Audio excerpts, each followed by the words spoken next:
to another podcast. Let's do this. Let's get this show on the road. Let's do it. So we're talking about the marketplace and deception just going on in the marketplace. I think both you and I are seeing a lot of disconnect between what the media is saying, what you and I are seeing as realtors and in real estate in Orange County in Southern California, and what our clients are kind of like telling us. It seems like there's a disconnect. Would you agree? Yeah, so I do think that there's a deception between what we see, the boots on the ground, and I would say we that are active in the market, right? That have listings, that work with buyers. So right. I do believe that there's a big disconnect between what's happening in the marketplace versus what the media is saying, versus what some of the real estate agents are saying that have been in the business more than 20 years. I don't see what they're seeing, which is really interesting. It's really funny. It's really funny, and it's kind of sad too, is all those people that don't have a pulse on the market and don't have the data and are not seeing the activity every day are missing out. And then like telling their clients, because I know what you're talking about, like the agents that might not be too involved or in it in what's going on in the market, and they're counseling their clients on, hey, the market's crashing and everything is going to to garbage, and they're writing an offer a different way, and or surprised that why did my offer get accepted? I thought that we were in a recession. Right. And I think it does seem that the average consumer, at least when we talk to new clients or as we start with a new client, that the market's really bad. I think that's kind of what we're seeing, that our clients think before they come to us. Right, that's what our clients think. Yeah. Just because the stock market is super volatile and tech stocks are going to shizzles, they think that the real estate market is doing the same thing, and they're not connected. I mean, I did a video a while ago. I think you were in it. Yeah. Where... maybe you were. It was actually my video. Could have been, but I'll sell it to you. Yeah, there we go. Yeah. No. So what's happened? The recession or a stock market crash is not the same as a real estate market crash, and they're not even connected. It's completely different. So what you're seeing now, from what I've seen, and I'm not super well versed on the stock market anymore, but it just highlights is we're seeing a recession on tech stocks. Yes. Tech is normally not related to real estate. Right. We do have tech clients, but they're still buying houses. Yeah. They're still moving. They're still doing things. They are. If the tech crashes, I don't see us being affected at all. Yeah. In fact, it's the other way, where a lot of people are going to put their money into real estate versus tech, which we've seen before. I mean, that's kind of what happened in the 2000s.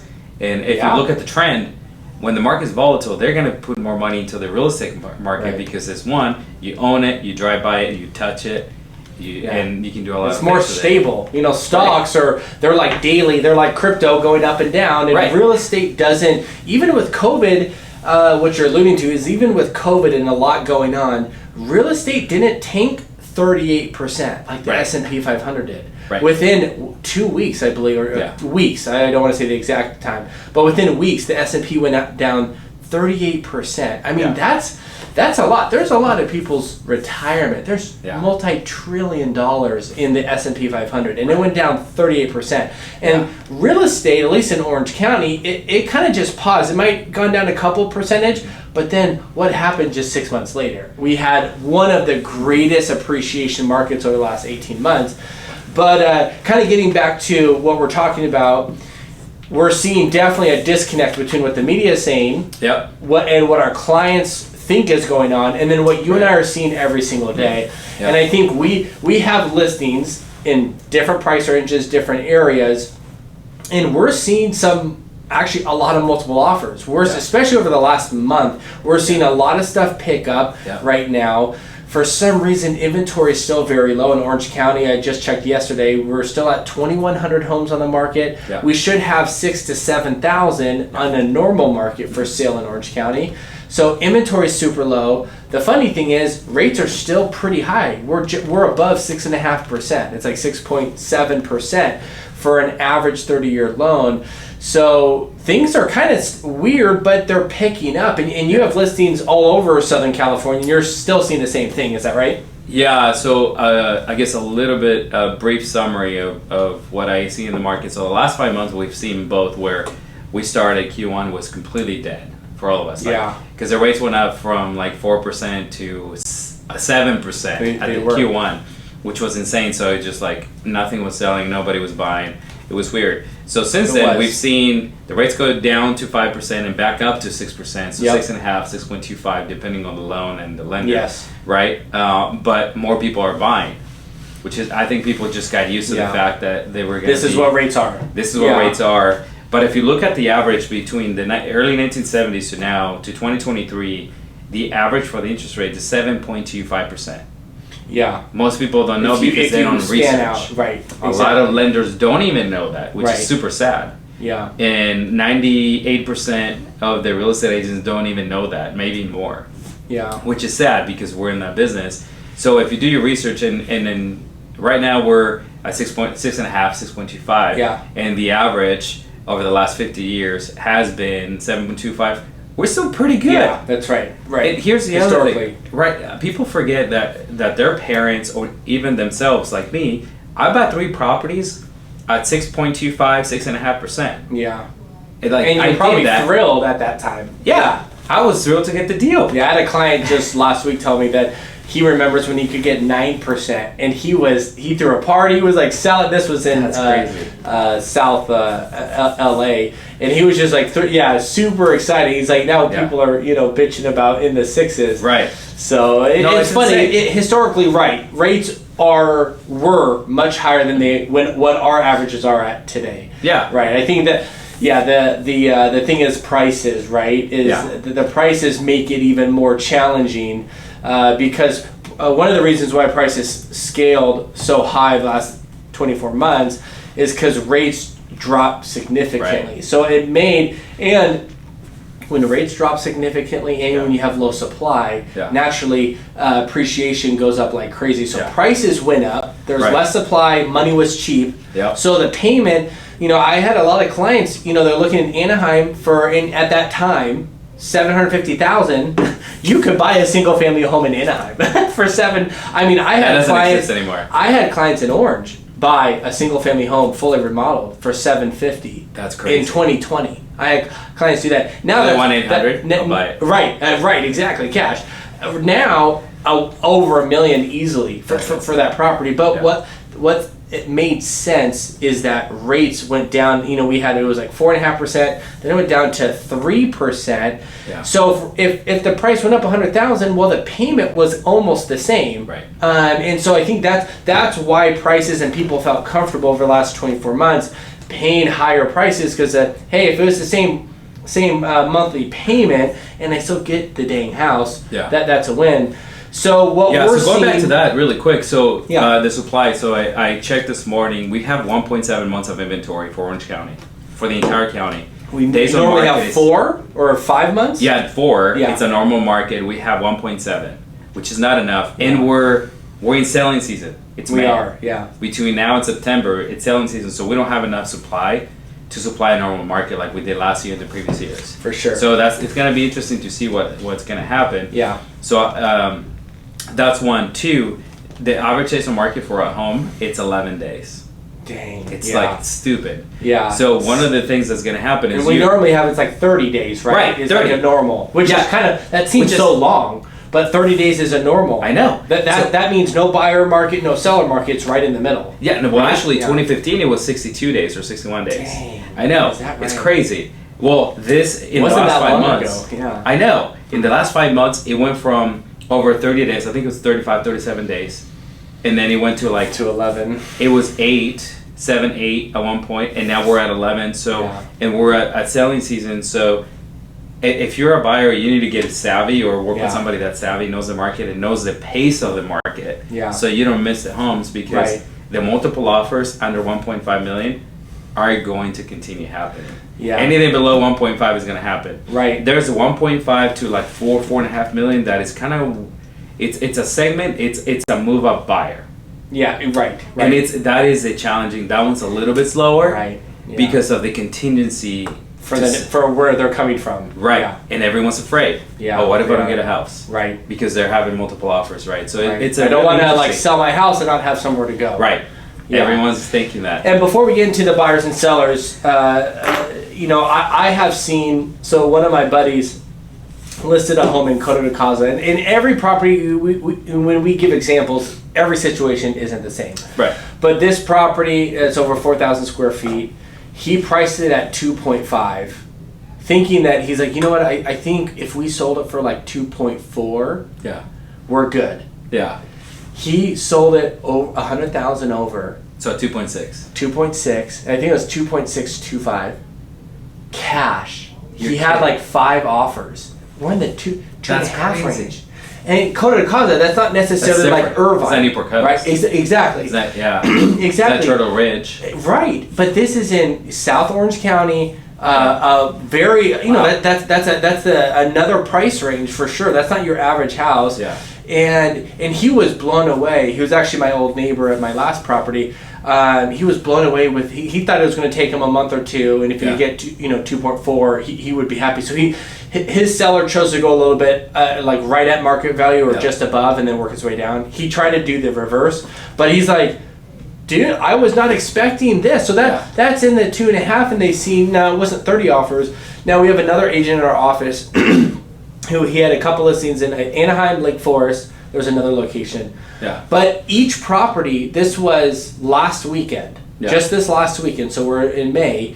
Yeah. They had over 100 people come through on Saturday and Sunday. That's crazy. I think it was like 150 plus per property. Multiple offers, like they're over 10. Like so, it's like this.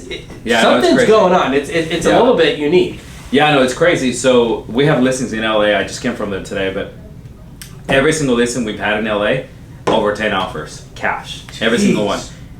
We put one in Azusa on the market 7 days ago. Multiple offers. So this one, multiple offers, all cash. Right now, we have offers $75,000 over asking, and the property needs a full rehab, like full rehab. It's insane. And that and still rates are still high. Yeah, rates are still high, and it's a 7-day escrow, no contingencies. They removed all the contingencies ahead of time. $75,000 over asking. Dang. San Diego, same thing. Yeah. Like it's everywhere. It's San Diego, it's San Bernardino, it's Riverside County, same thing. Yeah. Different price points. LA, same thing. So I don't think it's gonna stop because there's not enough inventory. Sellers are not selling fast enough or going to market fast enough. Exactly. To generate more inventory. Yeah. So if buyers don't get savvy, they're gonna miss out. For sure. And then, so the market keeps growing. That's not going to stop, right? Because people keep buying, right? So if the market rate or growth rate for the market is, instead of being 20%, which we had, and 19%, let's say it continues at 12%, well, that's going to be your inflation rate, right? Because guess what?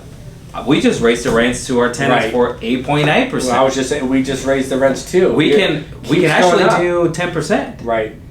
But we're raising it around 9%, 8%. To everybody, right? And I'm not the only one.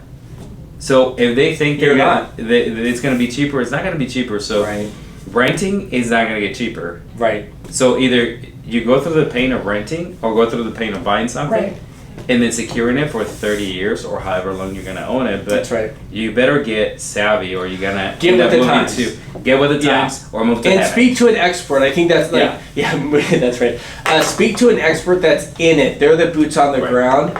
And they're in it every day. So be open to, hey, just because you hear something on the news or you read a Yahoo, article, it might not necessarily be exactly what's going on in your local market. And so just be open to that, and to know that from time to time stuff can change. I mean, even in from January till today, stuff has changed.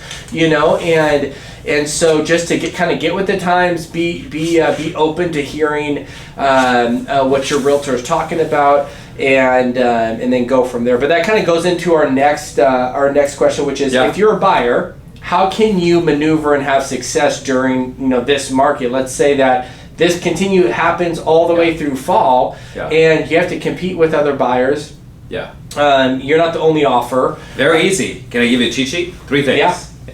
So number 1, work with someone who owns property. who knows what they're doing, who's connected with the pace of the market. Yeah. So you don't miss it. Number two, get pre-approved right away. For sure. Depending on the agent who you speak to, it's like, oh yeah, you can do it later. It's like, don't do it later. Right. Get pre-approved. Know exactly what you qualified for. And then that also gives you the ability to speak to with your lender, get educated, and see how soon they can remove the loan contingency, the appraisal contingency. And then number three, just get in with the times and look at the properties. If you have your top 10 requirements, if you're married like we are, right? Top 10 requirements for the couple or the family. That's right. And you have a property that matches between 7 and 10, go for it. Don't wait, because in 5 days when you go back next weekend, that property's going to be gone. Right, for sure. So what's 100%? And you might not find another one. Right. You know, so that's the thing. If this property has exactly what you're looking for, you got to write on it. You know. Now, if it smells weird and in a bad location, okay, got it. But if it's everything, like if it's the home that you would buy no matter what in a normal situation, but you're just scared, you got to write on it, because it might be a while before, and especially if it's special, if it has a big backyard, if it has a pool. I mean, if it has a view, I mean, stuff that you can't change, you know, or you can't, you really can't change like a view, then you gotta, you kind of gotta go for it. So get with the times is what you're saying. Get with the times, and then because if you don't do it now, and you're thinking you might do it in the fall, well, guess what? If you're renting, you're gonna be locked in on a 12-month lease. Are you gonna break it right in the middle and pay 6 months at $5,000? That's stupid. Yeah. Why would you do that? Plus pay closing costs and all that. And also, make sure that if you have a financial planner, you have a tax advisor, make sure that they're with the times too, because I've heard from, and I have respect for financial planners and CPAs, a lot of respect for them. I do know that a lot of them are disconnected from their reality in real estate. Because I speak with them on a weekly basis. So make sure that I would agree with that. I don't get involved I don't give tax advice, financial planning advice. I do give real estate advice because that's what I do. Exactly. I think if you're listening to your CPA or your financial planner for real estate advice, you better be careful. Right. Because you want to get the right one. Right. So definitely agree with that. And a couple things like, if you're a buyer wanting to have success in this market, then I don't think it's going to change much longer. And I think that it potentially could get worse for buyers. Unfortunately, I feel like they've needed a break.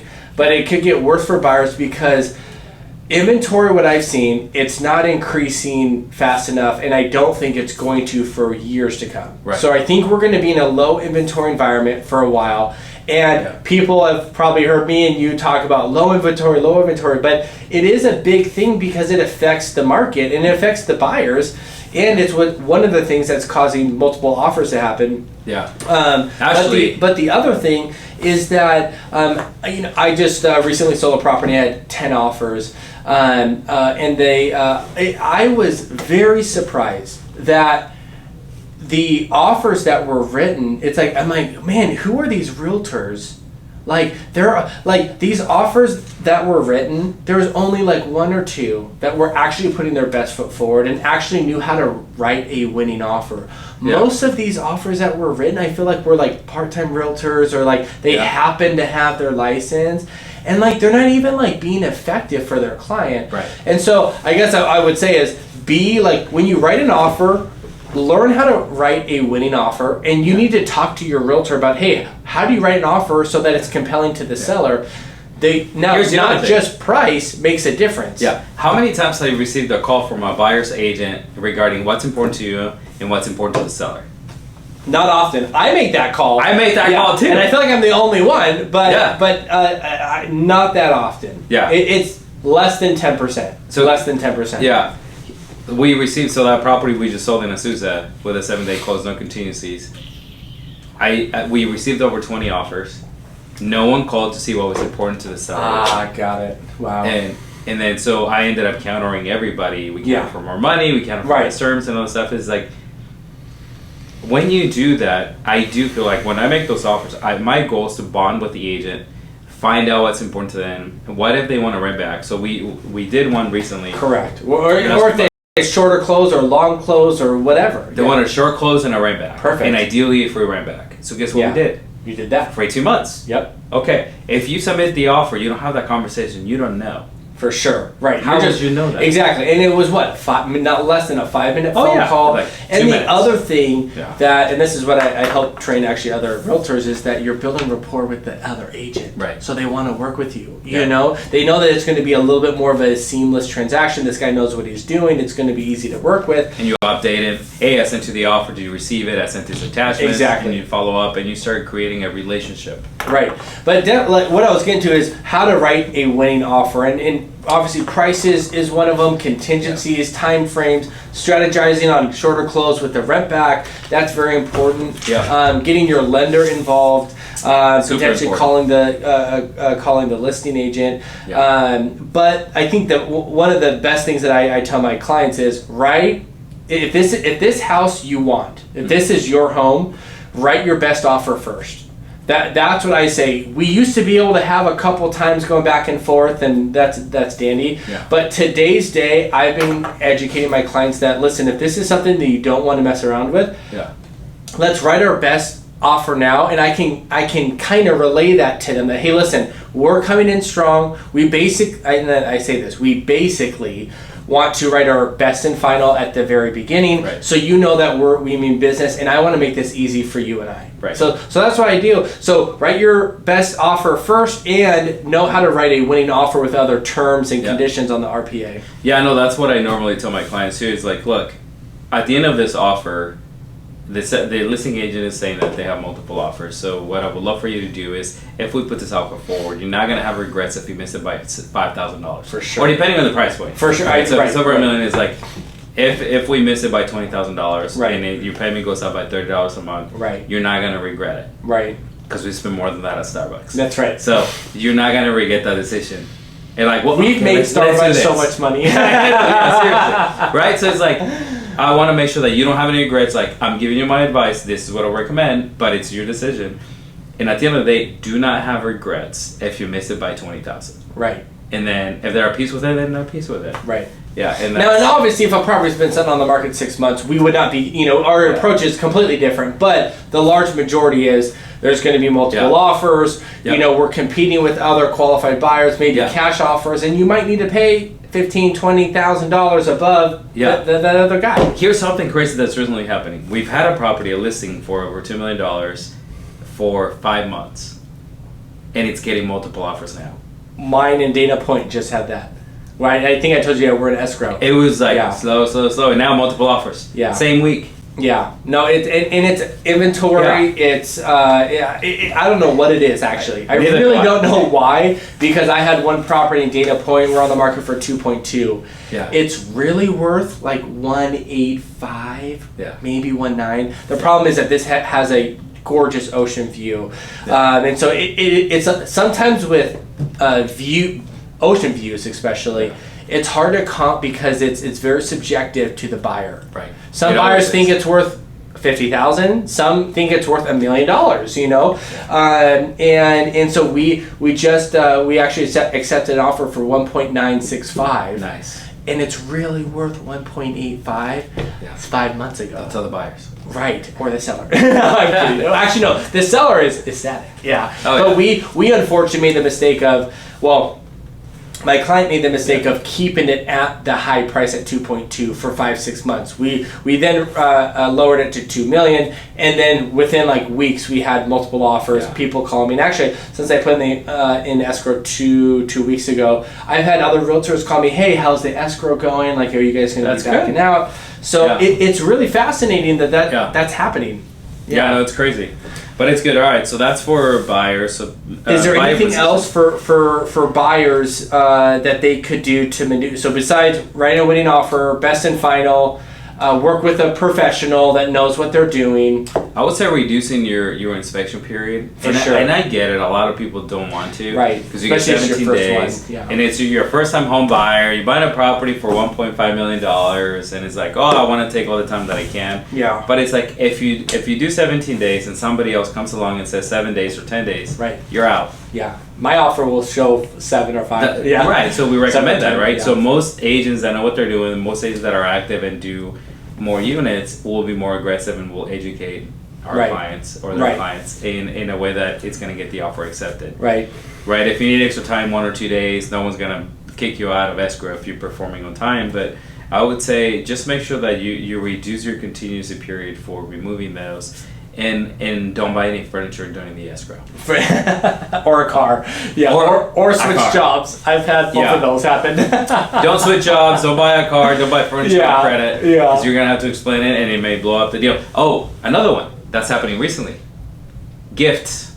Parents' money gifts. Oh, yeah. Yeah. If you get a gift, make sure it's documented. Right. And make sure you tell your lender ahead of time. For sure. And it doesn't go to your bank account right away. Correct. Otherwise, you're waiting 2 months. Right. Or writing a lot of paperwork of why it's coming in. Right. And it may not even go through. Yeah. I work with a lot of clients that there's gift from family members and all that. Yeah. And you're right. Definitely want to let your realtor know. Yeah. And I also would say along the same lines of being like transparent.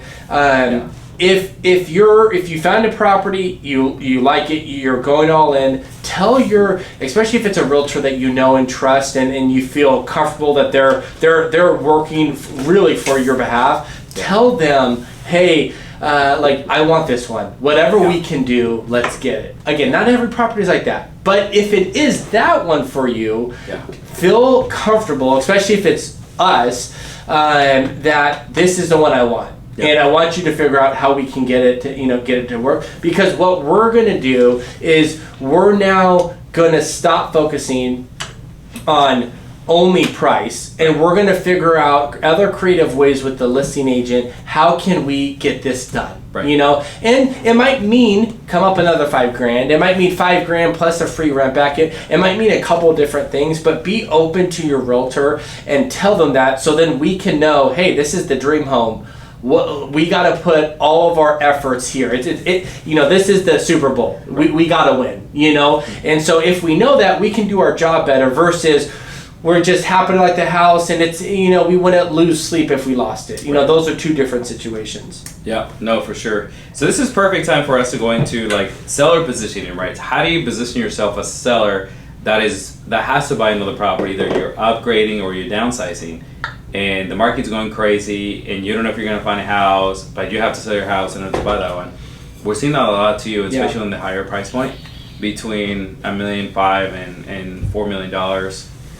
We're seeing that, which makes sense because a lot of people want to trade that house for a bigger house and for sure equity and all those things. So I get that.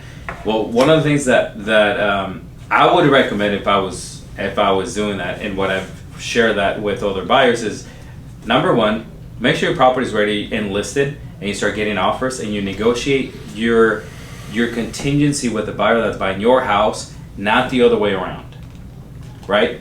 What a lot of people are doing, you won't get an offer except if you do it the reverse. Right. Yeah. So that listing in Laguna Beach, we have 3 offers that have that contingency. Got it. Guess how many of those have we? 0. Accepted. 0. Yeah. They're still there. Because you don't want to mess up where you're going, because then everybody loses. Right, because then we're going to waste time with somebody. If somebody else comes along and doesn't have that, we missed out. For sure. So we're not doing that. Or if one of their buyers for their property, all that could happen. Right, and that could happen. That's already happened. So actually, my data point, we got one offer from buyer needed to sell their house, and then they could buy ours cash. Yeah. But and they were actually willing to go a little bit higher. But we're like, that you could buy it cash, but you still got to wait 25 days for this one to close, and you're still during their if they perform and if you close, right? So, Yeah, so it's get your house as a seller, get your house on the market, start getting activity, start getting offers, negotiate a deal where either you have a rent back or if you don't buy the other house, then you can cancel this one versus the other way around. Yeah. Don't have a contingency to sell your house on the one you're buying because no one's going to take your offer. Yeah. And we have offers that you will be the last. You will be in the last. Even if you're willing to pay a little bit over, it's still uncertain that there's too much going on for this to happen. Yep. Too much contingent upon. So I agree. And that will be a more attractive offer. And number one, you'll get more money for your house that you're selling. Number two, you'll get the other one you want to buy for less money because you don't have that contingency. Right. You're like a normal buyer. $50,000, maybe more depending on what it is. Price range, Yeah, so it's don't wait. I know a lot of agents are like, oh, you can wait. Is get a different agent. Yeah, for sure. Get an agent that's not going to put you in that position because you're not going to win. Right, exactly. And I think in addition to that, definitely, be ready. put your best foot forward, get your house on the market, and be easy. I always like to say this. Yes, there's less options, but sometimes how a seller can go about things can irritate people. And what I mean by that is be available for showings. You don't have to be available for every single showing, but be easy to work with a little bit. Right. So showings make it a little bit easy for people to come and see the property. And even when you're going to negotiate with all the offers, you want to be inviting, but I call it like work with a velvet hammer. We're still like, we're not pushovers, but we want to be easy to work with, because there has been times where buyers are just, oh, this is stupid, I'm just going to go on to the next, property. Yeah. And as you show the property and start marketing and take pictures, get your property as good of a condition as you can. Right. Because yes, is it going to sell? Absolutely. But heck, if you could sell for 2, 3, 4%, sometimes more, right, just by picking up a little bit, doing a little bit more to the curb appeal, focusing on the first impressions, it smells inviting. The lights grass are on. is green. Yeah, the grass is green. That's a joke in my house. The grass is green, and when somebody walks into the house, all the lights are on. It's bright. The window shades are open. It's professional. Like, if you do that, you're not only going to win, you're going to massively win. That's just a couple things there, and then obviously you want to have a strategy of where you're going to. Right. The cool thing is that that's what your professional can worry about and go through plans and put a game plan together for you of where you're going. Yep, exactly. So, yeah, aside from that, I think if you're a seller, you're going to get top dollar in this market, no matter what. Yeah. Yes, you will. Yeah. So it's a seller's market. But if you can get 4% more, hey. I know, right? Yeah. It's a very, very strong seller's market. So depending on the city, it's like an 80% seller's market on an index of 0 to 100. For sure. It's 80%, which is crazy. And back to that. We are. And I don't think, I was just at a training yesterday, I don't think this market is changing for years. So I don't think it is. So get used to this. Yeah, one of my agents was sharing that one of the experts, she did a training, and one of the experts was saying that this market of where we are with a lack of inventory will last 18 months. Oh, easy. And we see that too, because here's what's happening in Orange County. We're not building more houses. For sure. How many houses is LA building? Yeah. Not many. Yeah. San Diego, same thing. The only places that are building more houses right now in the municipality is supporting that 100% and converting and doing more multifamily projects is Riverside and San Bernardino. Right. Those are the only two counties that I know that are actually pushing for that. And they're thriving and they're getting a lot of business. They are the only That's two where counties. land is. Yeah.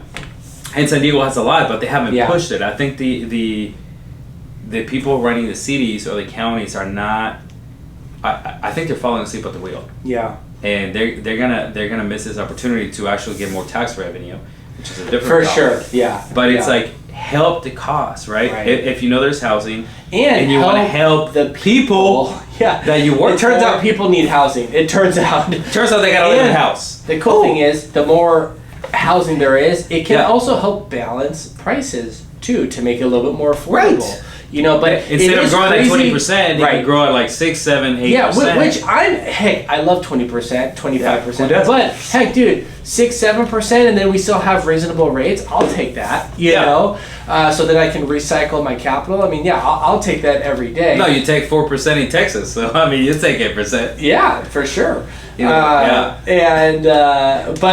But I think that if I were a buyer trying to like wait it out, I just get used to seeing this for years. Yeah. Low inventory, right now rates are high. I think that they could go down, but once they go down, dude, we're gonna have even more of a multiple offers and everything like this going on. So I would just get used to where we are. Yeah. And then figure out your own plan. If like my counsel, if you're going to buy and especially your first one, can you keep it for 7 or more years? Yeah. Whether you live in it or rent it, if you can keep it, okay, that's one thing that checks off the box. If you keep you have it for stable 3 years, work.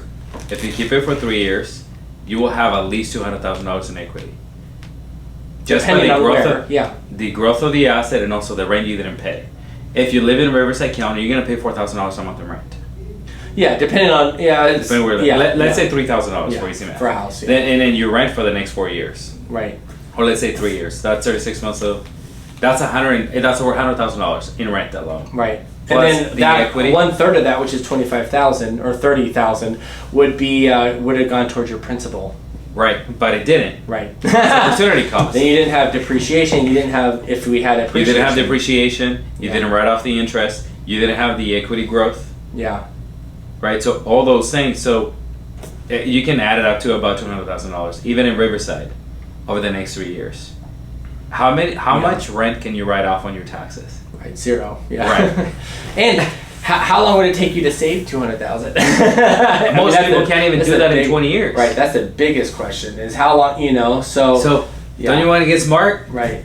Even with 3.5% down on an FHA, or you can do a conventional loan with 5% down. It doesn't take that much. So you can buy a house in Riverside or some of the other places, even in Orange County, South County.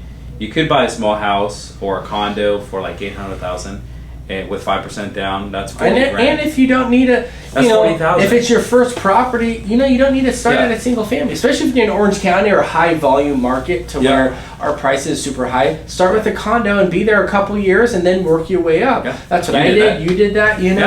Most reasonable people do that. Yeah, especially when prices are what they are, like here in Orange County. We're like 3 or 4 times what the national average is. So I mean, it makes sense that you might not be able to buy your single family home on your first purchase. Yeah. But I would like to share one more thing. Yeah. Most people, I would like you to too. Okay, good. Thank you. In my experience, most people choose to buy a car over putting that money towards a down payment. For sure. And what I mean by that is, most cars, including Hondas, are more than $40,000 a year. They are. Right. That's per car. Yeah. Per car. For the car. Yeah. It's crazy. Yeah. And as when I driving home or driving places or going to multifamily buildings, I see more expensive cars than mine. I see cars that are double the price of mine. Right. And they live in an apartment. Right. So people choose to live in an apartment, waste their money on cars. So true. Versus buying a home. So in most cases, I don't feel bad for 90% of the people. Right. Because they choose to do that. Right. Versus. That's what nobody wants to talk about is the choice. And I've made dumb choices too financially. I know you and I'm kidding. Right, a lot. But we both have made dumb financial. But it's heck. I mean, and I've had the amount of times I've had like food. Speaking of dumb financial decisions, but food delivery delivered to my house. You did that yesterday. And I've had Tesla, Porsche. I mean, I've had some nice cars deliver food at my house, and I'm like, a Porsche deliver food. Oh yeah, I have Mercedes, BMW. I'm like, man, your car is like so much more expensive than mine, and you're like, I drive a Honda. Right? And it's just it's now again, there's no judgment, but it's like, okay, well, if you're complaining that you don't have enough money to buy a house, I don't want to hear it. Because you could make a couple shifts, and I think that's one thing with real estate too, and success in general is generally it's a couple shifts, a couple degrees off, and then a little bit over, not overnight, but a little bit over time. Man, you can do it. And I've had clients. It was his 3rd or 4th purchase. He bought a conventional 3% down. Yeah. And this was in 2020. I got him a really good deal. I happened to get a good deal on that one. I'm gonna share a good story with you. And that leads to your story. So dumb financial decisions you were gonna say. Well, you tell me. I'll share the story. You tell me. I know what I think about it. We have a listing. So we received an offer from this fellow, and I met him several times. I spoke with him for 45 minutes. Not my client, somebody else's client, but I respect that agency, so I don't pursue him. I met him at an open house, and one of the things that I learned from this individual is he really wants a listing that we're selling, and he doesn't qualify for financing, nor he wants to get a loan or a mortgage to do it for several reasons. But keep in mind, he's a car collector. He owns a Bugatti. Oh, whoa! And the Bugatti, he said that is worth at least $1.1 million. Whoa! So, which is half the price. And he can't qualify for a loan. Is that what you said? Right. That's what he said. So interesting. And it's like, so you have money. So in cars and motorcycles, you have about $2 million. Dang. And you don't qualify to buy a $2 million house, or like 1.9. Dang. Yeah, how does that happen? In cars, right? So it's like, first of all, let me test drive the Bugatti and then sell it. Yeah. Don't call me and ask me like, what is the lowest the seller will go? Yeah, I can't sell tell you that. Dang Bugatti. What is the lowest you'll sell your Bugatti? Right, exactly. It's just like, yeah. Are you gonna say it's like? Some people are just interesting cats. It's like, don't call me and tell me you want the house. Right. I don't have your agent. Have your agent call me. Like, don't call me and tell me that. Don't show up to my open house because I'm here. We're doing open house. Don't tell me. You told me things. about this guy before. Yeah. Yeah, it's just like, go sell your Bugatti, buy a house. That is funny. Yeah.